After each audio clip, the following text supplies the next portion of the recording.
ये कहानी स्टार्ट होती है 1967 से, जब रशियन स्पेसक्राफ्ट अपना मिशन कंप्लीट करने के बाद अर्थ पर लैंड करते हैं और किसी टेक्निकल फॉल्ट की वजह से डिस्ट्रॉय हो जाता है। उस एक्सीडेंट के कई साल बाद एक स्वीडिश बिजनेसमैन मायर की लीडरशिप में मार्स पे जाने के लिए प्रिपरेशन स्टार्ट हो जाती है और 10 महीने बाद उलिसी स्पेसशिप के क्रू मेंबर रेड प्लेनेट यानी कि मार्स तक पहुंच जाते हैं और कैप्टन यहाँ टीम को इन्फॉर्म करता है कि उन्हें लैंड होने की परमिशन मिल गई है। इसलिए वो शिप के एआई सिस्टम जिसका नाम आयरन था उसे स्मूथ लैंडिंग के लिए सब कुछ वेरीफाई करने को कहते हैं। इसी दौरान हम मायर को भी देखते हैं जो कि यहाँ एक बात रिवील करता है कि उसने इस जर्नी के लिए 4 साल की प्रिपरेशन की है और इसके लिए उसने ऑलमोस्ट अपने सारे पैसे सेक्रीफाइस कर दिए थे। लेकिन एक अमेरिकन कंपनी लियोन ने उनसे 2 वीक्स पहले लैंडिंग करके उन्हें हरा दिया था। लेकिन प्रॉब्लम असल में यह थी कि अभी तक अमेरिकन क्रू मेंबर की तरफ से अर्थ पे कोई भी न्यूज नहीं पहुंची थी, सिवाय एक वीडियो के जिसमें लोग कह रहे थे कि कभी भी मार्स पे मत आना। और इसलिए उल्जी के टीम मेंबर्स इस वजह से कंफ्यूज थे कि उन्हें मार्स पे लैंडिंग करनी चाहिए या नहीं। लेकिन कैप्टन यहाँ डिक्लेयर करता है कि लैंडिंग उन्हें किसी भी सूरत में करनी पड़ेगी, जिसके बाद वो सब लोग अपने अपने कैबिन में चले जाते हैं।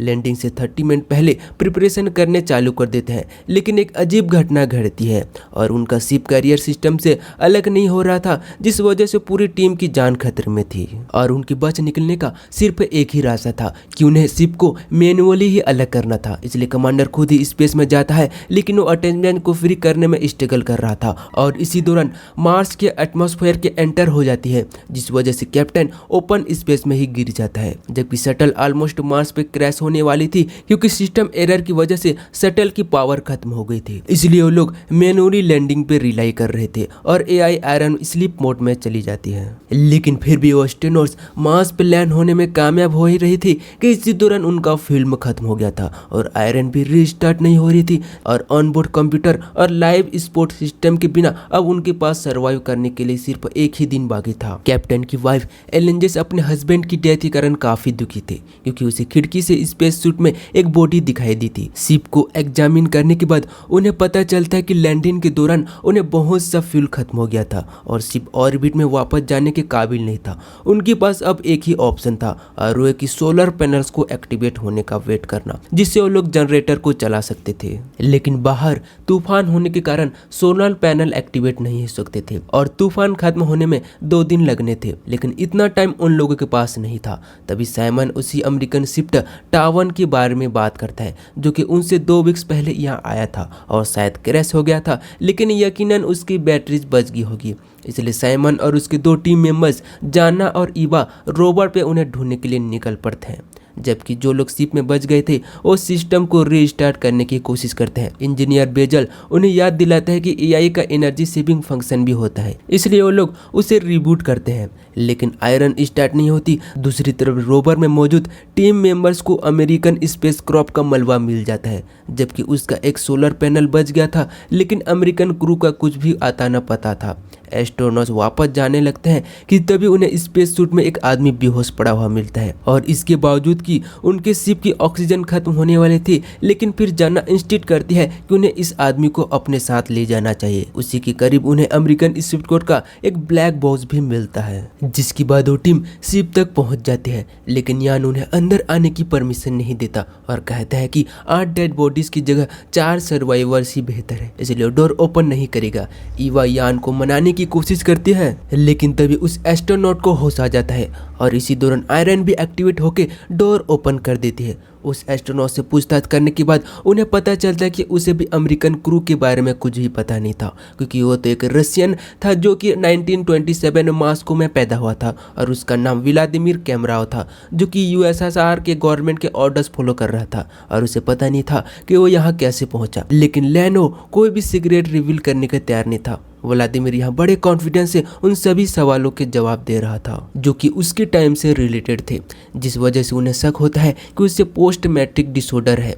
वो लोग अर्थ पे मैसेज भेजते हैं और उन्हें अमेरिकन कॉर्पोरेशन लियोन की तरफ से रिस्पॉन्स मिलता है, जो कि उन्हें बताते हैं कि उनके क्रू मेंबर्स में कोई भी रशियन शामिल नहीं था। इसलिए उलिसी स्पेसशिप के क्रू मेंबर्स इस सिचुएशन को समझने की कोशिश कर रहे थे कि कैसे व्लादिमीर, जिसकी 1967 में डेथ हो गई थी, वो उन्हें इतने सालों बाद मार्स में मिल गया था। क्या वह कोई टाइम ट्रेवल था या फिर कोई सिलेस्टिक था? यह जानने के लिए वो सबसे पहले साइकोलॉजिस्ट जाना को उससे क्वेश्चन करने का टास्क देता है, लेकिन व्लादिमीर उससे कहता है कि उसे भूख लग रही है, इसलिए जाना उसके लिए खाना लाने जाती है, जबकि बाकी लोग अब यह जानने की कोशिश कर रहे थे कि असल में हुआ क्या था। बेजल को लगता है कि शायद व्लादिमीर उन्हीं का ही वेट कर रहा था। दूसरी तरफ व्लादिमीर खाना खा रहा था जो कि नहीं जाना उसके लिए लाई थी। तभी जाना उसे बताती है कि वो तो 50 साल पहले मर चुका है और उसकी फैमिली ने उसे काफी टाइम पहले दफना दिया था। तो व्लादिमीर इस न्यूज को सुनते ही बक्का रह गया था। इसी दौरान हमें शिप की कंडीशन का पता चलता है, जिसकी कंडीशन अब स्टेबल हो चुकी थी, लेकिन फिर भी वो अनरिलायबल था क्योंकि उसके इंजन काम नहीं कर रहे थे और उनके पास फ्यूल भी नहीं था, यानी कि उनका वहां से निकलना इम्पॉसिबल था। इस सब के दौरान वो लोग व्लादिमीर पे नजर रखे हुए थे जो कि नॉर्मली बिहेव कर रहा था, लेकिन फिर वो अचानक से गायब हो जाता है। इससे साइमन पूरी शिप से ढूंढने लगता है, लेकिन इसका कोई फायदा नहीं होता और तभी उन्हें पता चलता है कि उसका स्पेस सूट मिसिंग था। इसलिए वो लोग आयरन की तरफ से ट्रैक की गई हीट ट्रेल को फॉलो करने का फैसला करते हैं और एक ग्रुप जिसे साइमन लीड कर रहा था और रोवर से निकलकर पैदल चलना शुरू कर देते हैं। तब एलिस एंड रो ने व्लादिमीर के डीएनए एनालिसिस की रिपोर्ट देती है, जिसमें 3rd स्ट्रेन दिखाई दे रहा था,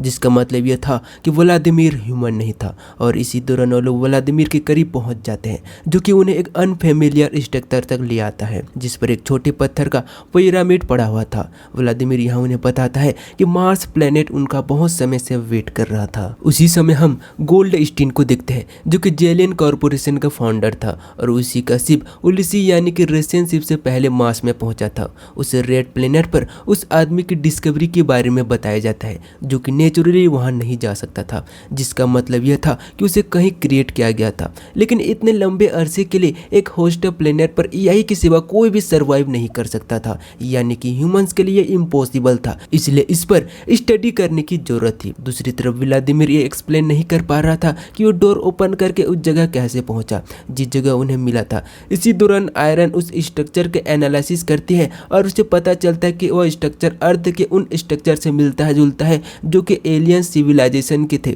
यानी कि वो स्ट्रक्चर किसी ह्यूमन सिविलाइजेशन से इंस्पायर होकर बनाया था या उन्होंने या किसी बोरो किया था। शिप के क्रू मेंबर्स इस वजह से काफी ज्यादा चिंतित थे कि वो लोग वापस घर जा सकेंगे या फिर नहीं। इसी दौरान हम गोल्ड स्टीन के सेकंड शिप वहां लैंड होते हुए देखते हैं। जल्द ही वो लोग दूसरे शिप के कैप्टन जेमा से वो कांटेक्ट करने में कामयाब हो जाते हैं, जो कि उन्हें अर्थ पर वापस ले जाने में उनकी हेल्प करने का प्रॉमिस करती है। लेकिन मायर गोल्ड स्टीन पर भरोसा नहीं था, इसलिए उन्हें व्लादिमीर को अपने कॉम्पिटिटर से छुपाने की कोशिश करता है। इसलिए जाना यह व्लादिमीर के लिए यूनिफॉर्म ले आती है ताकि गोल्ड स्टीन की सेकंड शिप के क्रू मेंबर्स जब वहाँ है तो डिफरेंट दिखाई देने के कारण उन्हें उस पर शक न हो। जबकि व्लादिमीर यहाँ उससे रिक्वेस्ट करता है कि उन्हें उस पर भरोसा रखना चाहिए।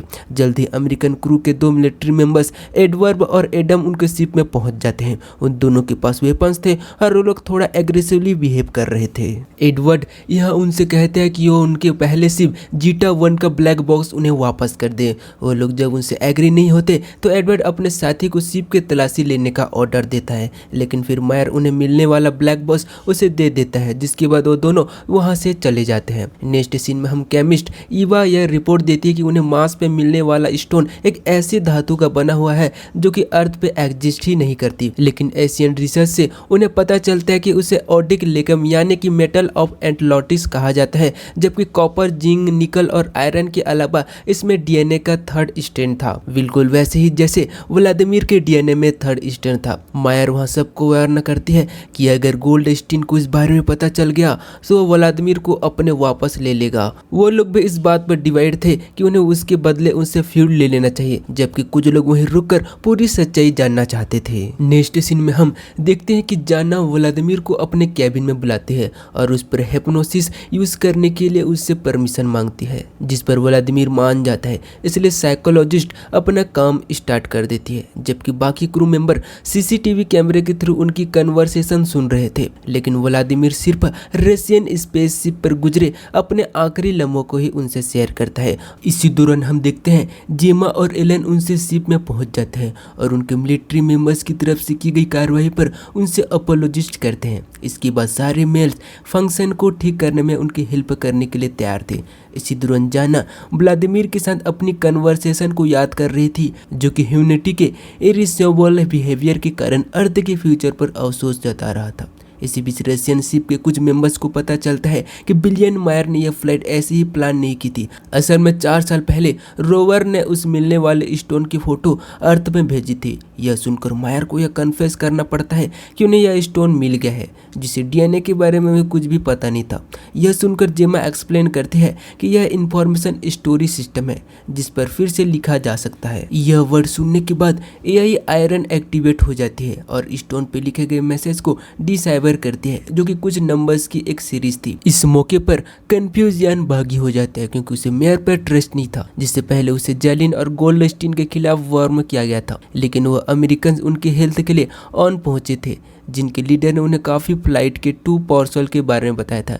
इसलिए वो गोल्डस्टीन की टीम में शामिल होने के लिए तैयार था, जो कि अपनी लाइजाज बीमारी से फाइट करने के लिए किसी भी कीमत पर उसकी हेल्प करने के लिए तैयार था। नेक्स्ट सीन में हम देखते हैं कि इंजीनियर बेजल मायर को इन्फॉर्म करता है कि व्लादिमीर भी उसी स्टोन की तरह प्रोग्राम है, लेकिन इम्पोर्टेंट न्यूज यह थी कि उसने जीटा 1 के ब्लैक बॉक्स की कॉपी डिसाइफर कर ली थी, जिसमें दिखाया जाता है कि शिप के ऑक्सीजन को उस टाइम काट दिया गया था जब अमेरिकन क्रू मेंबर्स में से एक ने व्लादिमीर पे अटैक किया था, जिसका मतलब यह था कि उस टाइम व्लादिमीर वहां मौजूद था और उसी ने एआई आयरन को एक्टिवेट किया था जब वो उनसे शिप में आया था। जिसके बाद मायर जाना को मार्स की वो फोटो सिखाता है जो कि उसे 4 साल पहले मिली थी, और उन्हें डिसाइफर करने के बाद उसे पता चलता है कि वो फोटोज असल में जाना का फेस दिखा रही है और इसी वजह से उसे इस मिशन पर ले आया था।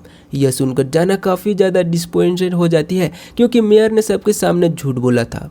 लेकिन तभी अचानक से जाना खुद को अपने फादर के घर में देखती है, जहां व्लादिमीर उसे बताता है कि वही अर्थ और मार्स के बीच ही खड़ी है और वो हजारों सालों से उसका वेट कर रहा था और उसे मुश्किल फैसले लेने के लिए प्रिपेयर करेगा। उसे मार्स की इस जगह को कोऑर्डिनेट भी कर देता है जहां जाना को जाने चाहे था। दूसरी तरफ अर्थ पे साइंटिस्ट गोल्डस्टीन को बताते हैं कि व्लादिमीर कंप्यूटर के बराबर है और खुद एक बायोलॉजिकल मशीन है। साथ ही वो लोग गोल्डस्टीन के ब्रेन को व्लादिमीर की बॉडी में ट्रांसफर करने के लिए तैयार थे, लेकिन उसकी पर्सनैलिटी को प्रोटेक्ट करने की गारंटी उसे नहीं दी सकते थे। लेकिन गोल्डस्टीन अपनी लाइलाज बीमारी से छुटकारा पाने के लिए किसी भी किस्म का रिस्क लेने के लिए तैयार था। दूसरी तरफ साइमन को रोकने के बावजूद जाना शिप में छोड़ी चली जाती है। इसी दौरान टेक्नीशियन एलन और अलीसेंड्रा इंजन को टेस्ट कर रहे थे और तभी उन्हें पता चलता है कि उन्हें इंजन तक पहुंचने से ब्लैक पे किया जा सकता है। दूसरी तरफ साइमन के रोकने के बावजूद जाना शिप छोड़ के चली जाती है। इसी दौरान टेक्नीशियन एलन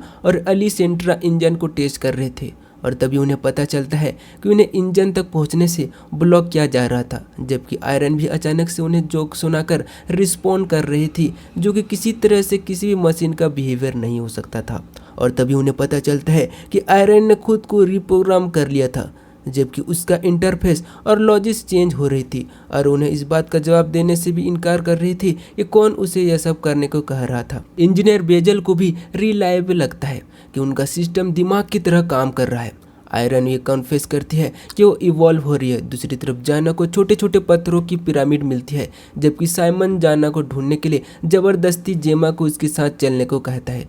तभी यान को भी उनकी एब्सेंट का पता चल चुका था और साइमन से कांटेक्ट करने के बाद वह उसे किसी को भी अंदर न आने देने का ऑर्डर देता है। लेकिन तभी वहाँ पे अमेरिकन मिलिट्री के लोग आ जाते हैं और उन्हें व्लादिमीर को उनके हवाले करने की डिमांड करते हैं।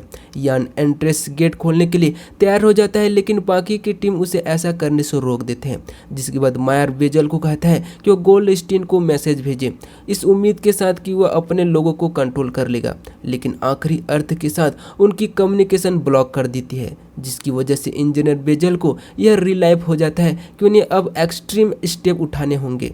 इधर यान सबकी मर्जी के खिलाफ दरवाजा खोल देता है और मिलिट्री वाले अंदर आ जाते हैं। इधर बेजल ने आयरन को रिबूट करना शुरू कर दिया था, जबकि इधर अमेरिकन को व्लादिमीर मिल जाता है, लेकिन तभी बिजली चली जाती है और इसी दौरान एस्ट्रोनॉट गायब हो जाता है। दूसरी तरफ जाना लड़खड़ा के पहाड़ी के नीचे गिर जाती है। जाना को जब होश आता है तो उसे पता चलता है कि उसकी टांग चट्टानों के बीच ट्रैप हो गई है और वो खुद को आज़ाद नहीं करवा सकती।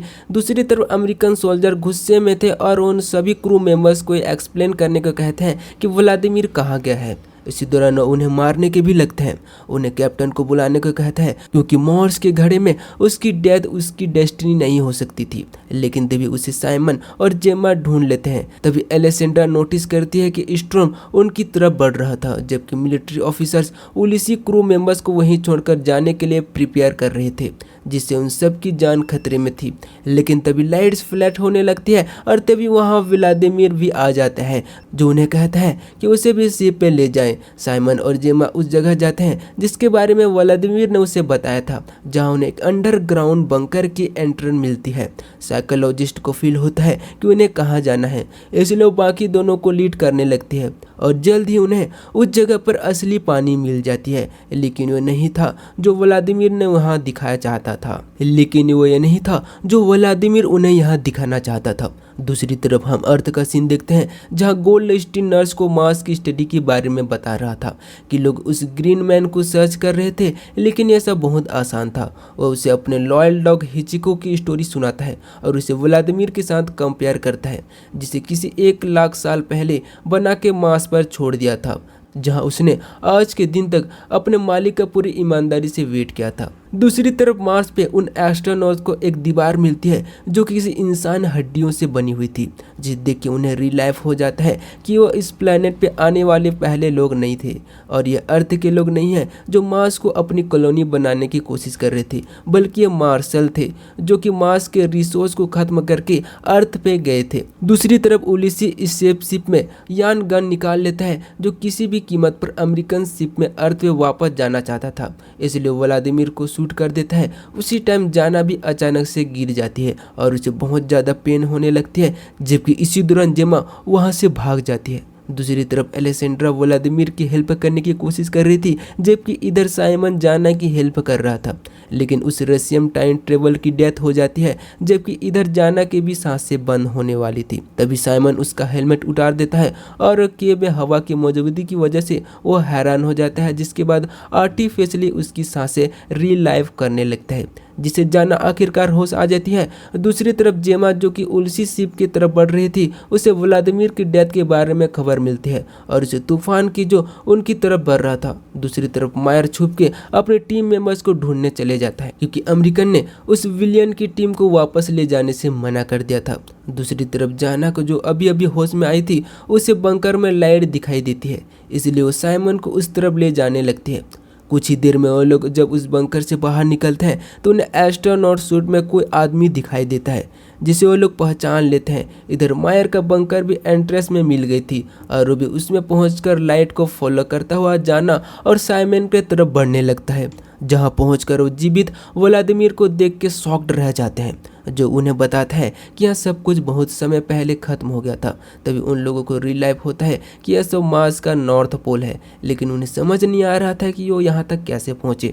तभी व्लादिमीर उन्हें एक्सप्लेन करता है कि एक समय पर इस प्लेनेट पर कुछ ऐसे स्पेसीज रहा करती थी जो कि बाद में बिल्कुल खत्म हो गई थी, क्योंकि वह रास्ते में भटक गए थे और वो स्पेसीज असल में इंसान थे, जबकि उन्हें में कुछ सर्वाइवल का एक ग्रुप इसी जगह पे बस गया था और उनके रिसोर्स खत्म हुए तक उन्होंने एक दूसरे को ही मारना शुरू कर दिया था, जिसके बाद यहाँ से बच जाने वाले लोग वापस अर्थ पे चले गए थे। व्लादिमीर अपने बात जारी रखते हुए बताता है कि कैसे उसने हजारों सालों से जाना का वेट किया था, जिसकी बॉडी में दोनों शाखों की क्वालिटीज थी, यानी कि इंसान और मार्शल एआई, और सिर्फ उसी ह्यूमैनिटी को बचा सकती थी। अब उसे ही डिसाइड करना था कि इंसानों को सेकेंड चांस मिलना चाहिए या नहीं। वो बातें कर रहे थे कि तभी वहाँ पे मिलिट्री ऑफिसर आ जाते हैं, जिनका इरादा साइकोलॉजिस्ट को अपने साथ वापस अर्थ पे ले जाना था, इसलिए वो उन पर अपनी गन्स तान लेते हैं। तभी जाना व्लादिमीर पे हेल्प मांगते हैं, जिससे कारण उन मिलिट्री ऑफिसर की सांसें अचानक से बंद होने लगती है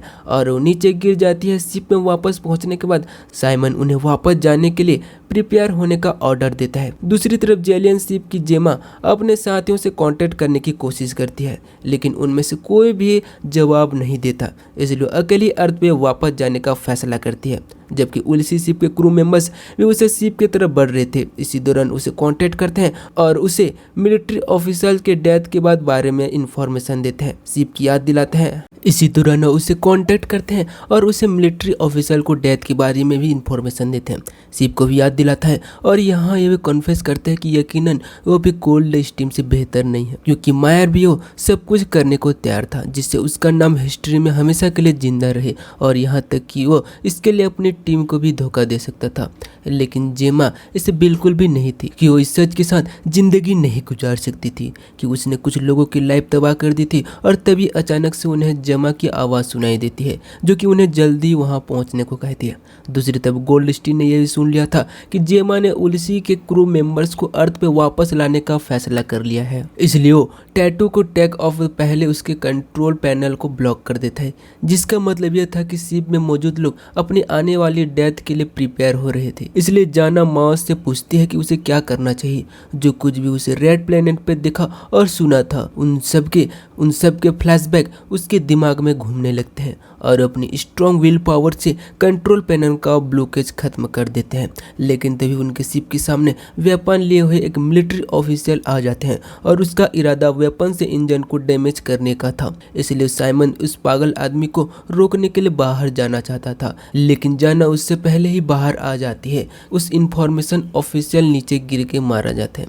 इसी दौरान शिप के टेक ऑफ के लिए काउंटडाउन स्टार्ट हो जाता है, जिससे जाना को रियलाइज होता है कि उसके पास अब वापस जाने के लिए बिल्कुल समय नहीं है। इसलिए उन क्रू मेंबर्स को वहीं से ही अलविदा कहती है और इसी दौरान वो साइमन से अपने प्यार का इजहार करती है, जो कि बहुत ज़्यादा दुखी हो जाता है। और इसी के साथ वो शिप टेक ऑफ कर जाता है। तभी मायर नोटिस करता है कि मार्स के नॉर्थ पोल पर अंधेरा छा गया है। इसका मतलब यह था कि अगर उन्हें कुछ मिनट्स और देर होती तो यहाँ तक नहीं पहुँच सकते थे। और सचमुच नॉर्थ पोल पे ही थे, लेकिन डिस्टेंट पास्ट में जब रेड प्लेनेट जीवन के लिए सूटेबल हुआ करता था, उसी टाइम गोल्डस्टीन को पता चल जाता है कि शिव वापस आ रहे हैं, जिसकी वजह से वह गुस्से से पागल हो जाता है और अब खुद ही मार्स में जाने का फैसला कर लेता है। और इसी के साथ ही इस टीवी सीरीज का फर्स्ट सीजन एंड हो जाता है। तो दोस्तों, कैसे लगी ये मूवी कमेंट में अपनी राय जरूर दे दीजिए। मिलते हैं ऐसे नए अमेजिंग मूवी एक्सप्लेनेशन वीडियो के साथ। आज के लिए इतना ही, थैंक्स।